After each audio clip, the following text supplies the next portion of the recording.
What about making your sound better? Alright, so we are now back with another pro tip video. Our fourth pro tip video actually, where I'm going to share to you guys some of the mixing tips that I've learned and accumulated for the past 5 years as a music producer. Whether it came from a mixing engineer friend, both locally and online producer friend, both locally and online artist friends from across the globe, or something that I've learned on YouTube or from the masterclass that I purchased for the past few years as I was learning. So as we can see right now, we have this vocal right here by Dua Lipa, from Dua Lipa. It's from her song New Rules, and I intended to use an already processed one because most of the effects that we're going to talk about today here on this part of the course is time-based effects. But first, I want to show you guys the approach on how to start your mix. So the first thing is that you need to make sure that everything is on tune, right? If it's not, if some parts are out of tune, there are two ways that you can address that. Number one is you use something that we call pitch correction. Luckily, we have this pitch correction tool here in FL Studio called Newtone. It's so powerful, it's so articulate, and I use it a lot, especially if I'm using FL Studio. The second one is that we have this thing called the pitcher. Wait, where's that pitcher? I think it serves as an auto-tune. I think this pitcher right here can compete with the best auto-tune plugins in the world, whether third party or some other auto-tune from other DAWs. It just depends on how you use it. So that's the first thing, that you need to make sure that everything is is on key. Rather, none of them is out of tune, because you can just edit that afterwards. So the next thing that you should do is something that we call in the music production realm is the sweep and destroy. So basically, sweep and destroy involves an EQ. You should always start with something like this. What the purpose of this is to make sure that the production is clean. For example, we have this element right here on the bottom end that doesn't really contribute that much to the song. Then what we can do is we can sweep that out. So for us to know that, we can use this EQ right here, or you can also use some third-party ones, because I think the third-party one, namely the FabFilter Pro Q2, is a lot better than this EQ right here, since it has a lot of features. You can solo a certain band, you can adjust a certain band precisely, you can even adjust it up to 32 decibels.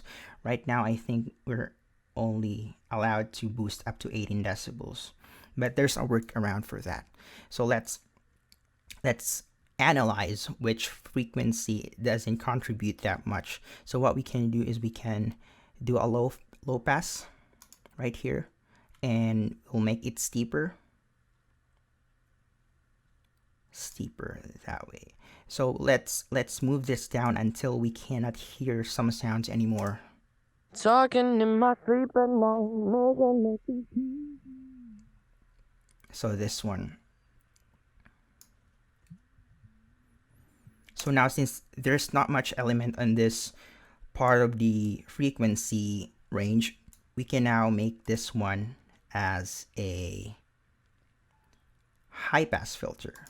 So basically, we cut out all of this extra frequencies that we don't need, so it would sound like this. Talking in my sleep at night, making my... That's the first thing that you need to do before you compress. You always need to EQ out the signal, because if you compress and then you EQ it afterwards, then all of the muddy parts will go up as well, along with the frequency that you might need for the future use. So here it goes. Phone, you know he's only calling because he's drunk and alone too. Another tip for EQing is that you need to listen to some parts, right? You need to meticulously dissect your sound.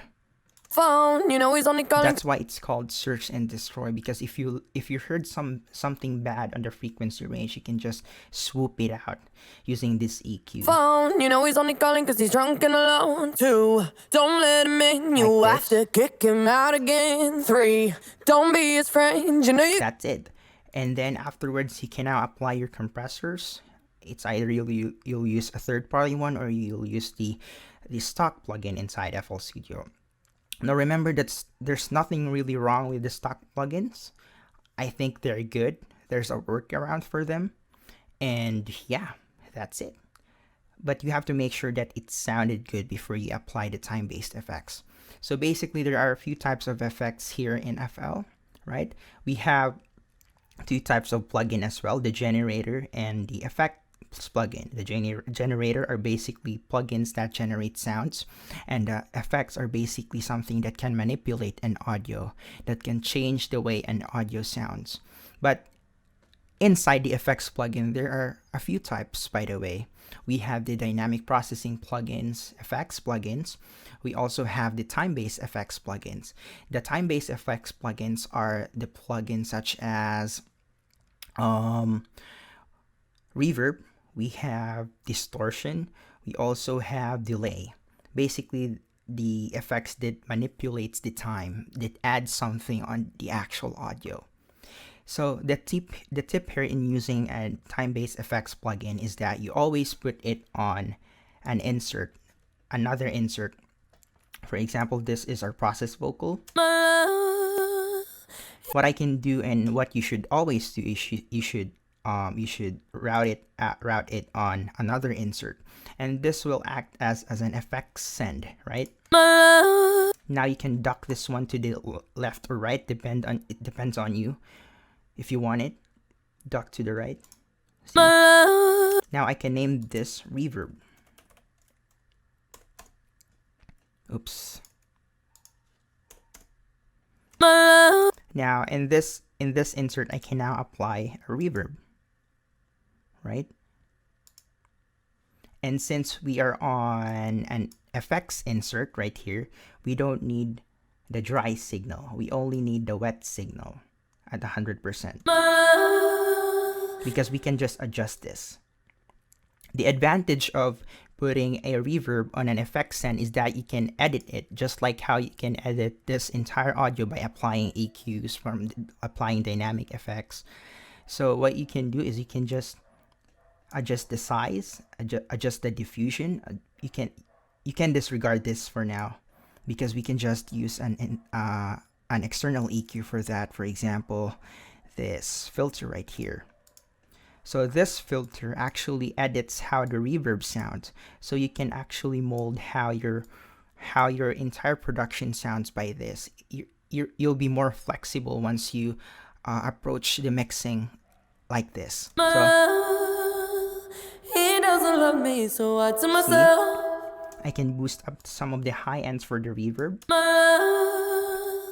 He doesn't love me, so I. Same goes with the delay. So right now, let's set up a delay insert. Let's rename this delay. Let's duck this one to the right. There you go. We have a delay, so we can add a delay plugin here. Delay 2. Oh, we forgot to route it. So now the advantage here is you can edit this. For example, you can filter out. You only need the high end for this. You can also add reverb for your delay. A little bit of reverb.